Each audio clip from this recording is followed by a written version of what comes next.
नमस्कार दोस्तों। क्या आपने कभी रात को बिस्तर पर लेटे हुए सोचा कि आपकी जिंदगी में कुछ तो गड़बड़ है? वो पल जब आप अपने सपनों के इतने करीब होते हैं, लेकिन अचानक कुछ ऐसा कर बैठते हैं कि सब कुछ हाथ से फिसल जाता है। जैसे वो जॉब इंटरव्यू जिसके लिए आप तैयार थे, लेकिन आखिरी पल में आपने कुछ गलत बोल दिया, या वो रिलेशनशिप जो परफेक्ट लग रहा था, लेकिन आपने खुद ही उसे तोड़ दिया। ये क्या है? ये है सेल्फ सैबोटेज। आज हम बात करेंगे ब्रियाना वेस्ट की किताब द माउंटेन इज यू की, जो हमें सिखाती है कि कैसे इस सेल्फ सैबोटेज को सेल्फ मास्टरी में बदला जाए। ये किताब सिर्फ एक किताब नहीं, बल्कि एक रोड मैप है आपके उस पहाड़ को पार करने का जो आपके अंदर खड़ा है। तो कॉफी का मग या पानी का गिलास उठाएं, आराम से बैठिए और चलिए इस जर्नी पर साथ चलते हैं। सबसे पहले ब्रियाना हमें एक बहुत ही पावरफुल आइडिया से मिलवाती हैं। वो कहती हैं कि हमारी जिंदगी का सबसे बड़ा पहाड़, वो चैलेंज जो हमें बार बार रोकता है, वो बाहर की दुनिया में नहीं, बल्कि हमारे अपने मन के अंदर है। कल्पना कीजिए, आप एक ऊंचे खड़े डरावने पहाड़ पर चढ़ रहे हैं। आपके हाथ पसीने से भीगे हैं, सांस तेज चल रही है और हर कदम पर लगता है कि अब आप गिर जाएंगे। लेकिन ब्रियाना कहती है कि ये पहाड़ कोई असली पहाड़ नहीं है। ये वो डर है, वो असुरक्षा है, वो पुरानी आदतें हैं जो आपने खुद बनाई है। ये वो दीवारें हैं जो आपने अपने चारों ओर खड़ी कर ली हैं। सेल्फ सैबोटेज यानी खुद को नुकसान पहुंचाना, वो कोई दुश्मन की साजिश नहीं है। ये आपके दिमाग का तरीका है खुद को बचाने का। लेकिन ये तरीका गलत है। हम ऐसा क्यों करते हैं? क्योंकि हमारा दिमाग कुछ ऐसी जरूरतों को पूरा करने की कोशिश करता है जो हमने कभी ठीक से समझी ही नहीं।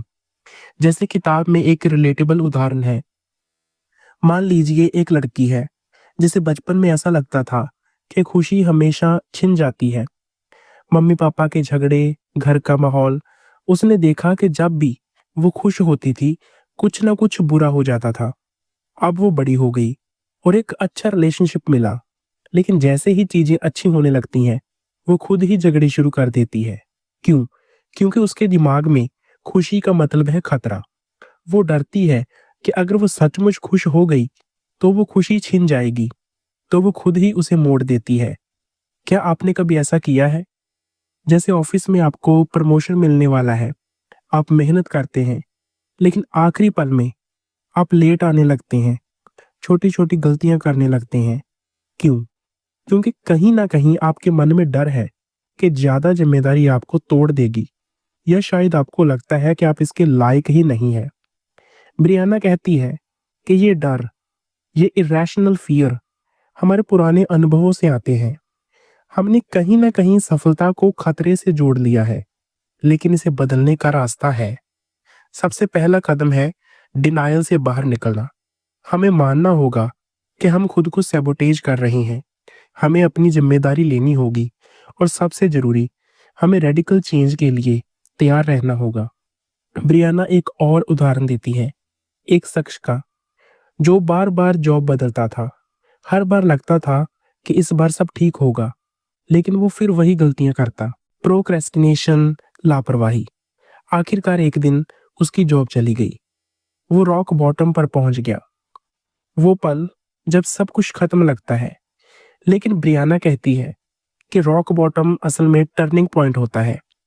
उस शख्स ने उस पल को अपनी जिंदगी बदलने का मौका बनाया। उसने देखा कि वो खुद को सैबोटेज कर रहा था, और उसने नई शुरुआत की।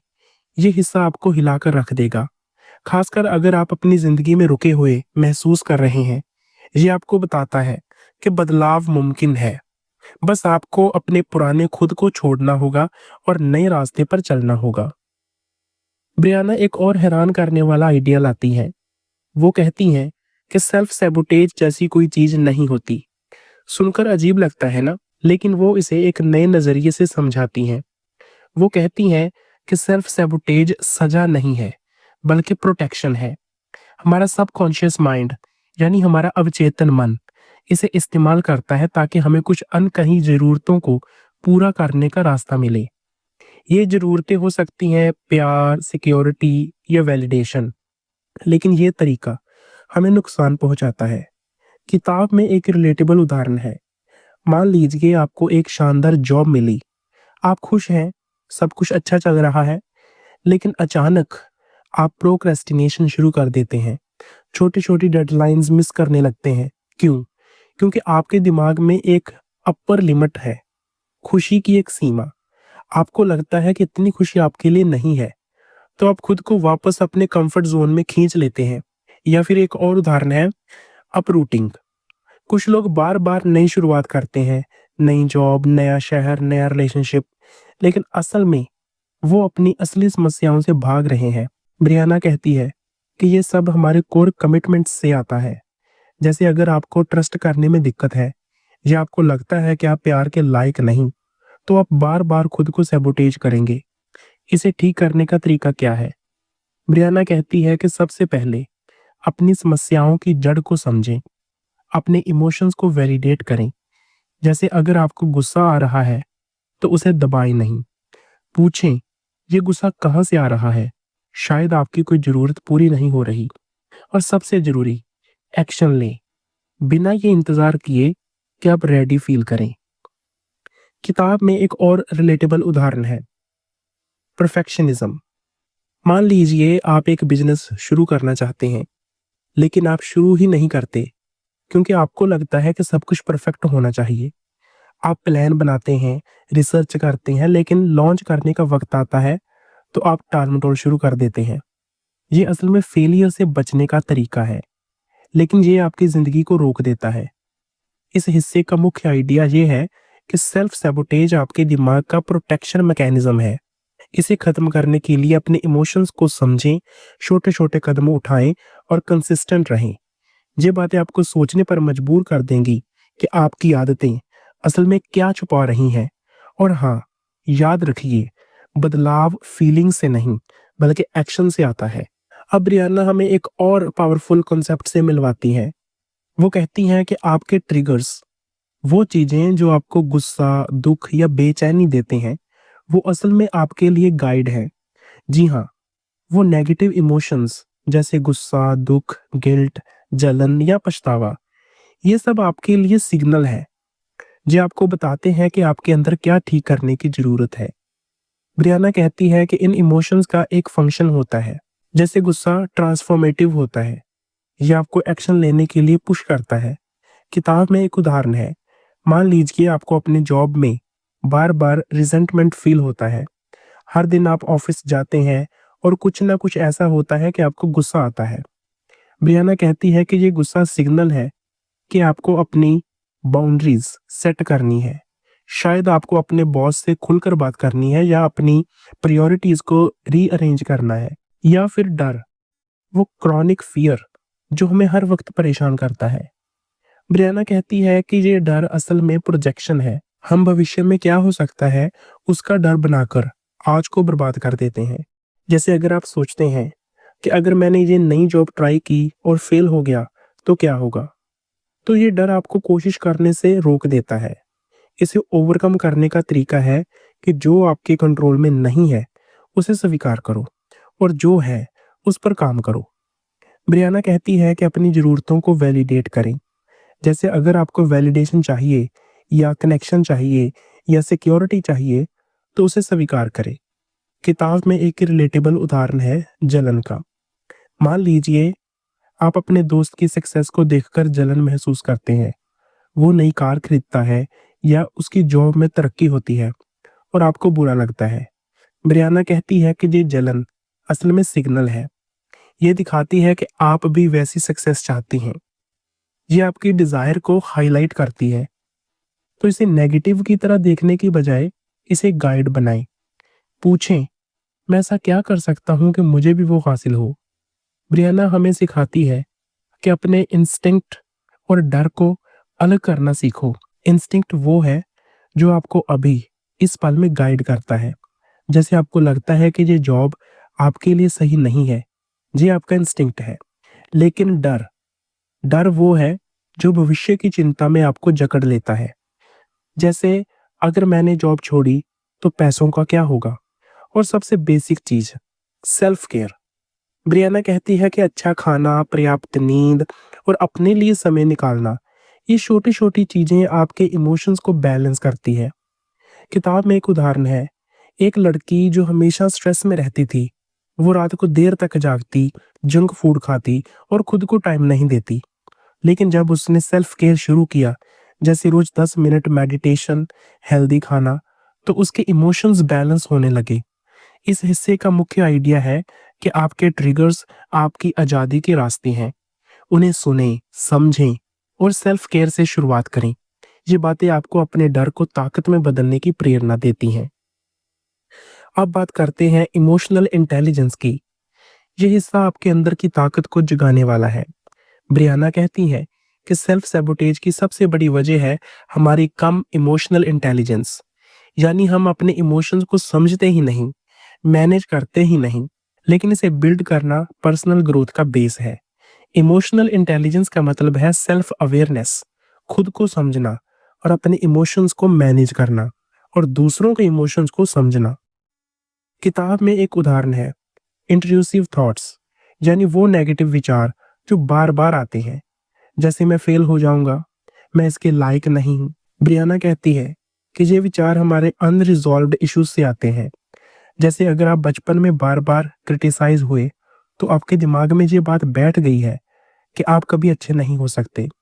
इसे ठीक करने के लिए हमें अपने इमोशंस को वैलिडेट करना होगा। मान लीजिए आप फैमिली और वर्क के प्रेशर में डूबे हैं, आप गुस्सा फील करते हैं लेकिन उसे दबा देते हैं। ब्रियाना कहती है कि इसे दबाने की बजाय समझे कि ये गुस्सा कहाँ से आ रहा है। शायद आपकी जरूरतें पूरी नहीं हो रही, जैसे आपको अपने पार्टनर से ज्यादा टाइम चाहिए या ऑफिस में ज्यादा सपोर्ट चाहिए। किताब में एक और रिलेटेबल उदाहरण है, एक शख्स था जो हर बार जब उसे कोई बड़ा प्रोजेक्ट मिलता, वो स्ट्रेस में चला जाता। वो सोचता कि वो इसे हैंडल नहीं कर पाएगा। लेकिन जब उसने अपने इमोशन को समझना शुरू किया, अपने स्ट्रेस को वैलिडेट किया, तो उसे एहसास हुआ कि ये स्ट्रेस असल में उसके पुराने डर से आ रहा था। डर कि वो नाकाफी है। उसने छोटे छोटे स्टेप्स लिए, जैसे अपने प्रोजेक्ट को छोटे पार्ट्स में बांटना, और धीरे धीरे उसका कॉन्फिडेंस बढ़ने लगा। इस हिस्से का मुख्य आइडिया है कि इमोशनल स्किल्स सीखना हर चैलेंज को ओवरकम करने का पहला कदम है। ये आपको अपने अंदर की ताकत से जोड़ता है। अगर आप अपने इमोशन को समझना शुरू करते हैं, तो आप अपनी जिंदगी के हर पहाड़ को पार कर सकते हैं। अब आते हैं पास्ट को रिलीज करने की बात पर। यह हिस्सा उन लोगों के लिए है जो अपने पुराने अनुभवों की वजह से अटके हुए हैं। ब्रियाना कहती है कि फेलियर का डर हमारा सबसे बड़ा माउंटेन है, लेकिन इसे पार करने के लिए हमें मेंटल स्ट्रेंथ और ग्रोथ माइंडसेट चाहिए। किताब में एक उदाहरण है, जो लोग बार बार असफलता का डर महसूस करते हैं, वो अक्सर कोशिश ही नहीं करते। जैसे मान लीजिए आप एक नया बिजनेस शुरू करना चाहते हैं, लेकिन आपको डर है कि अगर आप फेल हो गए तो लोग क्या कहेंगे। यह शायद आपके पास्ट में कोई ऐसा अनुभव है जहां आपने कोशिश की और नाकाम रहे। ब्रियाना कहती है कि फेलियर को फेस करना ही ग्रोथ लाता है।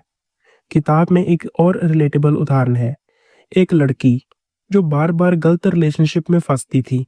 क्यों? क्योंकि उसे बचपन में ऐसा लगता था कि वो प्यार के लायक ही नहीं है। उसके पेरेंट्स ने उसे हमेशा क्रिटिसाइज किया और वो बात उसके दिमाग में बैठ गई। लेकिन जब उसने अपने पास्ट को रिलीज करना शुरू किया, जैसे जर्नलिंग करके, थेरेपी लेकर, तो उसे एहसास हुआ कि वो प्यार के लायक है। उसने हार्ड डिसीजंस लिए, अपने कंफर्ट जोन से बाहर निकली और आखिरकार एक हेल्दी रिलेशनशिप बनाया। ब्रियाना कहती है कि पास्ट को रिलीज करने का मतलब है अपने पुराने जख्मों को स्वीकार करना, उन्हें वैलिडेट करना और फिर उन्हें अलविदा कहना। इस हिस्से का मुख्य आइडिया है, पास्ट को छोड़कर ही आप फ्यूचर बना सकती हैं। अगर आप अपने पुराने दर्द को पकड़ कर रखेंगे, तो वो आपको आगे बढ़ने से रोकेगा। लेकिन अगर आप उसे रिलीज कर देंगे, तो आपके सामने नए रास्ते खुल जाएंगे। अब बात करते हैं न्यू फ्यूचर बिल्ड करने की। ये हिस्सा आपको प्रेरणा देगा अपने सपनों को सच करने का। ब्रियाना कहती है कि अपने भविष्य को प्लान करें, गोल्स सेट करें और सेल्फ मास्टरी की ओर बढ़ें। लेकिन ये इतना आसान नहीं है। नई आदतें बनाना, पुराने बिलीफ्स को तोड़ना, ये सब मेहनत मांगता है। किताब में एक उदाहरण है, लिमिटिंग बिलीफ्स, यानी वो विश्वास जो हमें रोकते हैं। जैसे अगर आपको लगता है कि मैं कभी अमीर नहीं बन सकता, तो आप उस दिशा में कोशिश ही नहीं करेंगे। ब्रियाना कहती है कि इस बिलीफ्स को चेंज करें, छोटे छोटे गोल्स सेट करें। जैसे अगर आपका सपना है फिटनेस, तो रोज जिम जाने का वादा ना करें, शुरू करें रोज 10 मिनट वॉक से। किताब में एक और उदाहरण है, एक शख्स जो हमेशा सोचता था कि वो क्रिएटिव नहीं है, लेकिन जब उसने अपने लिमिटिंग बिलीफ्स पर काम किया, रोज थोड़ा थोड़ा लिखना शुरू किया, तो उसने एक पूरा ब्लॉग शुरू कर दिया। इस हिस्से का मुख्य आइडिया है, सेल्फ अवेयरनेस से आप एक नया फ्यूचर क्रिएट कर सकते हैं। अपने गोल्स को छोटे छोटे स्टेप्स में तोड़ें और कंसिस्टेंट रहें। और अंत में दोस्तों, ब्रियाना हमें वो आखिरी पुश देती है, सेल्फ सैबोटेज को सेल्फ मास्टरी में बदलने का। वो कहती हैं कि ये जर्नी आसान नहीं है, लेकिन हर कदम आपको अपने आप से जोड़ता है। किताब का ये हिस्सा सारी बातों को जोड़ता है। वो हमें सिखाती है कि ट्रांसफॉर्मेशन एक बार का इवेंट नहीं है, ये हर दिन का कमिटमेंट है। अपने ट्रिगर को समझें, अपने इमोशंस को वैलिडेट करें और हर दिन एक छोटा सा कदम उठाएं। किताब में एक आखिरी उदाहरण है, एक लड़का जो अपनी जिंदगी से थक चुका था। वो हर चीज में फेल महसूस करता था, लेकिन जब उसने ब्रियाना की सलाह को फॉलो किया, छोटे स्टेप्स, सेल्फ केयर, इमोशंस को समझना, तो उसकी जिंदगी बदल गई। वो अब एक सक्सेसफुल एंटरप्रेन्योर है। इस हिस्से का मुख्य आइडिया है, सेल्फ मास्टरी एक जर्नी है और आप हर दिन उसकी ओर बढ़ सकते हैं। तो दोस्तों, द माउंटेन इज यू सिर्फ एक किताब नहीं, बल्कि एक जर्नी है जो आपको सिखाती है कि आपकी सबसे बड़ी ताकत आपके अंदर है। अगर आप अपने डर, अपनी आदतों और अपने पास्ट को फेस करने को तैयार हैं, तो ये किताब आपके लिए एक गाइड है। आज से शुरू करें, एक छोटा सा कदम उठाएं, अपने आप से वादा करें कि आप उस पहाड़ को पार करेंगे। और अगर ये वीडियो आपको पसंद आया, तो इसे लाइक करें, अपने दोस्तों के साथ शेयर करें और कमेंट में बताएं कि आपकी ज़िंदगी का वो कौन सा पहाड़ है जिसे आप पार करना चाहते हैं।